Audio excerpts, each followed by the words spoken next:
told NorCal I'm next up, it ain't no stopping me. I ain't Capolo, you hear AA, then it's a robbery. Shit, so now you're dropping shit hella quickly.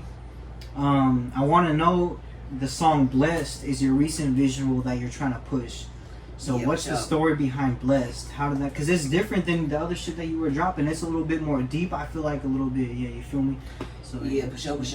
So the story behind Blessed is really, so after my pops had passed, mid 2021, I feel like it just kind of put like a fire under my ass, you know what I'm saying? So it made it to where I wanted to do this shit not only for myself but for him, because he was my #1 supporter. Oh, really? Yeah, for sure. So how so?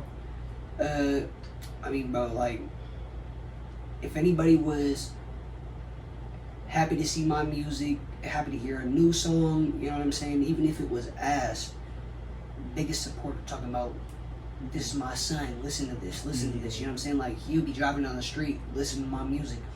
People would be, who's that? Oh, that's my son, TruMoney. So I'm saying, so like, hella proud of me. Always showing his friends and shit, but I felt like it was deeper than that though, because he was willing to put every single last dollar he had into promoting myself, you know what I mean? Okay. Like, so like, right before he passed, he had told me he had a couple bands. He was like, I want to do something with it. I don't want to waste my money anymore. How old were you two when he passed? I was 22. Yeah, that's recently. Yeah, recently, last year. It just hit a year, May 7th. But yeah, so he had told me, he was like, I got a lot, you know what I mean? I got a couple bands, I want to put it into something worthwhile. And so we were debating on whether or not we wanted to open up our own clothing business, or if we wanted to put it into stocks. Because at the time, you know, there was like Dogecoin and Ethereum and shit like that going on. So like, you know what I mean? Like, Ethereum was popping. So I was like, hey, we gotta put our money into Ethereum. I had put like $500 or something into it. And then the night after I talked to my dad, he had passed that night when I was talking to him. And I was like, I was like, talk to me tomorrow morning and we gonna pick back up on it, you know what I mean? We gonna, because I had a friend that was 6 figures, you know what I mean? 6 figures in his bank, knew what the fuck he was doing. So I was like, all right, well, if you could help me manifest my money, that's the best way to do it, you know what I mean? So he was telling me how to do it and everything, and I was telling my dad about it. And at the time, my dad had been sipping. So I was like, just wait till you're sober the next morning. And shit, he ain't make it till the next morning. And after that, I was just like, tomorrow ain't promised to no man, you know what I mean? So it's like, after that, bro, like, when I go to sleep at night, I make sure that I got a catalog for my family to drop for me, you know what I mean? Like, I make sure that I got shit set up to the point where I can make money off of my music if I am gone tomorrow, you know what I mean? Yeah, that's real, yeah, okay. So you feel like that shit really pushed you, for sure? It definitely pushed you to take this shit more seriously? Yeah, for sure, bro. After my pops died, the first song that I dropped was with the Cito, and it was Top of the Morning. Oh, really? Yeah, and it was more subliminal than anything when I wrote the song, but then the beat that I wrote it on and everything, it was a Nasito type beat. So I'm like, bro, I gotta get this nigga on it, you know what I'm saying? So I was like, at that time, it was more passion to me, but it was more network to everybody else. You know what I mean? Okay. Damn, okay, that's deep.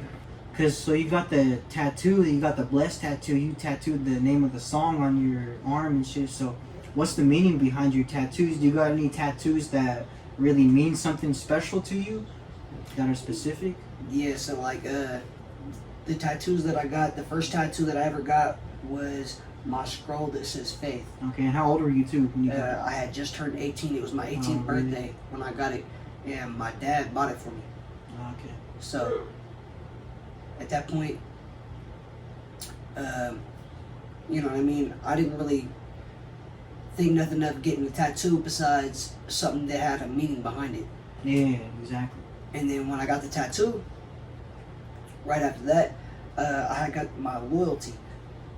And that was because, you know what I mean, since I was a kid, I had been showing my true colors to everybody from the get-go, you know what I mean? So it's like, if you know, I mean, before they called me TruMoney, I was Lil Chris.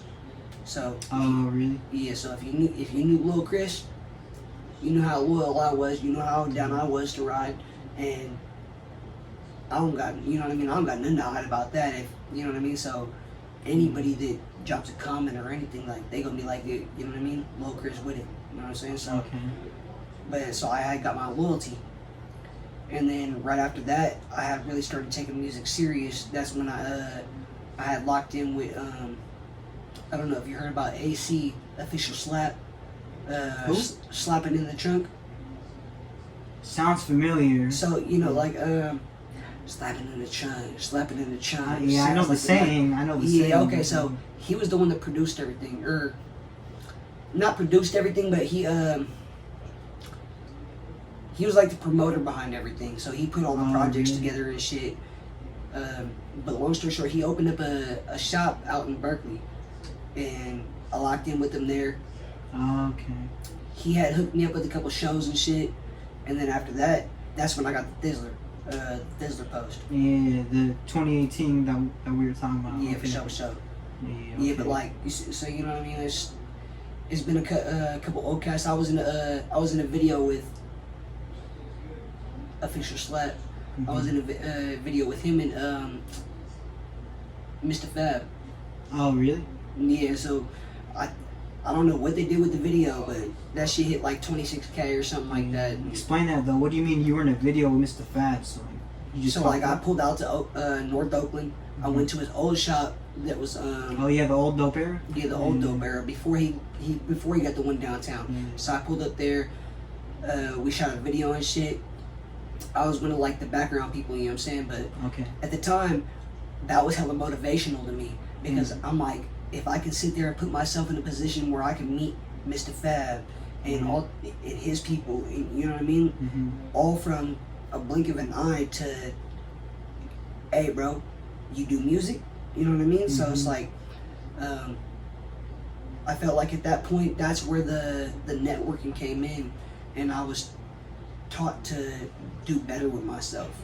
And so that's when I started doing shows. That's when I started going to the studio, started doing my own shit. And to this day, I still be blessed to work with Mr. Fab, you know what I'm saying? But I feel like that's at his own discretion. Okay. I be low for the hashtag, hella blows. I bet I'm pocket for the text, yeah. Fish where they bag, yeah. Run it in like fast tracks. Smooth talking bitch about the chips, yeah. I'm a Magdad, ooh, bitch. White, they call me TruMoney. I don't want us on my block, knock it if they move bunny. Two drummies, call it